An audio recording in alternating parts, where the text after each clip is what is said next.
अब आपका यहाँ पे फेज 3 है। फेज 3 के अंदर आप लुक अलाइक को टेस्ट करेंगे।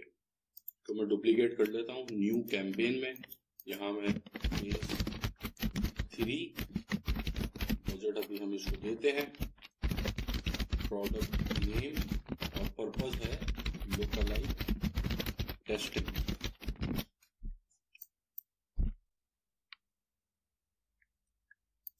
अब यहाँ पर आपका जो फेज 3 की कैंपेन है इसके अंदर आप डिफरेंट लुक अलाइक्स को टेस्ट करेंगे। जो पक्की वाली आपने टेस्ट करनी है वो आपकी value based look alike audience है, ठीक है। उसके अंदर आप इसको 1% पहले कर लें, तो मैं और डुप्लीकेट कर दूं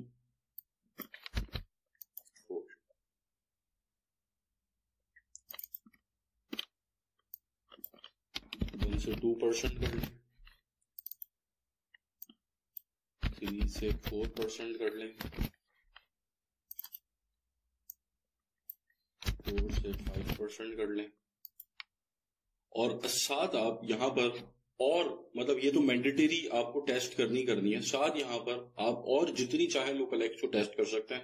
आप वीडियो व्यूवर्स को कर सकते हैं, पेज फॉलोवर्स को कर सकते हैं। जो ड्रॉपशिपिंग के अंदर डिफरेंट और लुक अलाइक्स हमने टेस्ट की थी उसको आप यहाँ पर टेस्ट कर सकते हैं। यहाँ पर भी पर्पस हमारा जो ये है वो हमें, जैसे हम यहाँ पर इंटरेस्ट, हमें डिफरेंट इंटरेस्ट निकालने हैं जो कि जब हमारे पास उसके ऊपर प्रॉफिटेबल परचेजेस आएंगी तो हमें एक मतलब आसरा हो जाएगा कि हाँ यार इतने इंटरेस्ट मेरे पास मौजूद है। ऐसे ही हम लुक अलाइक के ऊपर भी वैल्यू बेस्ड लुक अलाइक के साथ साथ और डिफरेंट तरह की लुक अलाइक्स को यहाँ पर टेस्ट कर सकते हैं। वो आप अपने बजट के हिसाब से करेंगे। जो मैंडेटरी है वो आपने वैल्यू बेस्ड लुक अलाइक को टेस्ट करना है और इसमें से देखना है कि आपके लिए ब्रेक इवन के ऊपर या उससे नीचे कौन सी लुक अलाइक परचेजेस आपको लाके देगी। हो सकता है आपको 1% के ऊपर बहुत अच्छी परचेजेस आ रही हो सकता है आपको 4 से 5% के ऊपर बहुत अच्छी परचेजेस आ रही हो सकता है आपको 3 से 4% के ऊपर बहुत अच्छी परचेजेस आ रही हो। तो यहां पर अब आप लुक अलाइक को आइडेंटिफाई करेंगे कौन सी लुक अलाइक आपके लिए बेस्ट वर्क कर रही है फेज 3 के अंदर। और ऐसे ही आप फेज 3 की एक्सटेंशन बनाएंगे जैसे आपने फेज 1 की एक्सटेंशन बनाई थी कि जिसके अंदर आप लुक अलाइक को रिफाइन करेंगे। अब लुक अलाइक को रिफाइन आप किस तरीके से करेंगे कि आप डिफरेंट उनको एड क्रिएटिव दिखा सकते हैं। आप वीडियो एड का इस्तेमाल करते हैं तो आप इमेज एड्स का इस्तेमाल करके देखेंगे, क्योंकि यहां पर ना हमें जल्दी कोई नहीं है। लोकल ई कॉमर्स मार्केट के अंदर हमें जल्दी कोई नहीं है। हमें अपने स्टॉक के ऊपर प्रॉफिटेबिलिटी मेंटेन करते हुए आगे बढ़ना है। जैसे ड्रॉप शिपिंग के अंदर तो हमें फॉरन स्केल करना होता है ना, कम टाइम के अंदर ज्यादा पैसा बनाकर बाहर निकलना था। यहाँ पे वो चक्कर नहीं। तो यहाँ पर हमारे पास टेस्टिंग का टाइम बहुत है और हमें जो भी ऑर्डर लेना है वो ऑर्डर हमें प्रॉफिटेबिलिटी के साथ लेना है जिसके अंदर हमारा पैसा बन रहा हो। तो जैसे फेज 1 की एक्सटेंशन थी वैसे ही आप फेज 2 की एक्सटेंशन बना लेंगे जो कि आप हर 3 दिन के ऊपर जिसको टेस्ट करेंगे। जिसको मैं यहाँ पे मैं इसको यहाँ पर डुप्लीकेट कर देता हूँ इस कैंपेन को।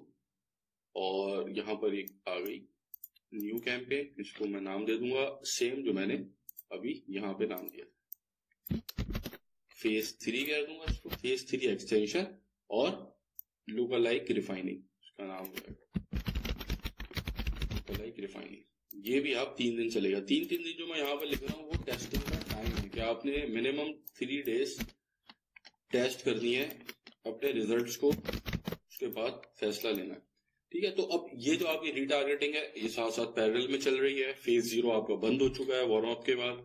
अब फेज 1 और फेज 3 अब ये दोनों आपके चल रहे हैं कि जिसके अंदर आप इंटरेस्ट को निकाल रहे हैं यहाँ पर और यहाँ पर आप लुक अलाइक को निकाल रहे हैं, ठीक है। हो सकता है आपको जो आपके पेज फॉलोवर्स हैं वहां की जो आपने लुक अलाइक, उनसे जो लुक अलाइक बनाई है उससे आपको परचेज आए। तो यहाँ बहुत सारी लुक अलाइक्स हैं कि जिसके साथ आप टेस्टिंग जिसके ऊपर कर सकते हैं, ठीक है। यहाँ पर जब ये हम ऑलरेडी पहले डिस्कस कर चुके हैं, लेकिन फिर मैं एक दफा आपको बता दूं कि यहाँ पर जो कस्टम ऑडियंसेस है बहुत सारी है। आप कस्टमर लिस्ट दे सकते हैं।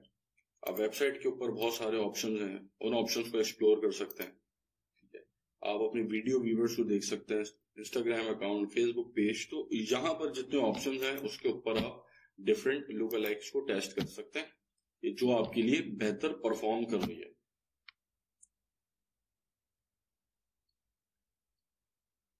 तो अब आपका फेज 3 जो है उसका भी बिल्कुल फिनोमेना फेज 1 वाला है। यहाँ पर भी आप 25% के हिसाब से बजट इंक्रीज कर रहे हैं हर 3 दिन बाद, और जो लुकलाइक आपके लिए काम नहीं कर रही उसको आप बंद कर रहे हैं। और बंद करने के बाद अगर उसने आपको परचेजेस दी है लेकिन प्रॉफिटेबल परचेजेस नहीं है, तो उसको आप उठा के लेके जा रहे हैं फेज 3 के एक्सटेंशन के अंदर, और वहां पर अब आप उनको रीटेस्ट कर रहे हैं, और वहां से जो आपको आपकी एसेट्स निकल रहे हैं कि जो आपको प्रॉफिटेबिलिटी के साथ परचेज दे रहे हैं, उनको आप 25% बजट बढ़ा रहे हैं। तो अब ये दो अलग अलग डायरेक्शंस के अंदर चल रहे हैं, फेज 1 और फिर फेज 3। अब उसके बाद एक पॉइंट अब ऐसा आ जाएगा कि आपके पास अच्छे खासे इंटरेस्ट है, आपके पास अच्छी खासी लुकलाइक्स हैं कि जिसके ऊपर आपको प्रॉफिटेबल परचेजेस आती है।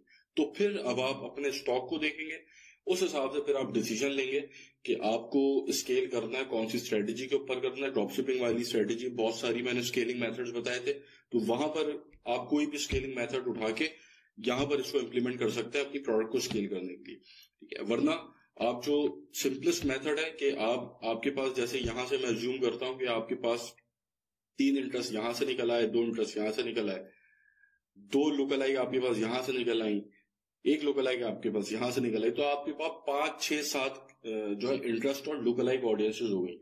उनको आप जो है एक ही कैंपेन के अंदर बनाकर सीबीओ के ऊपर कैंपेन चला दें, ठीक है। एडवांटेज कैंपेन बजट ऑन रखें और सारे एडसेट्स को एक जगह रखें, जो स्ट्रेटेजी मैंने डिस्कस की हुई है इसकी भी पहले, उसके ऊपर टेस्ट कर लें। तो वो सिंपलेस्ट है, तो उसके अंदर आपको जो जहां अपॉर्चुनिटी ज्यादा होगी वो वहां पर आपको परचेजेस आ जाएंगी।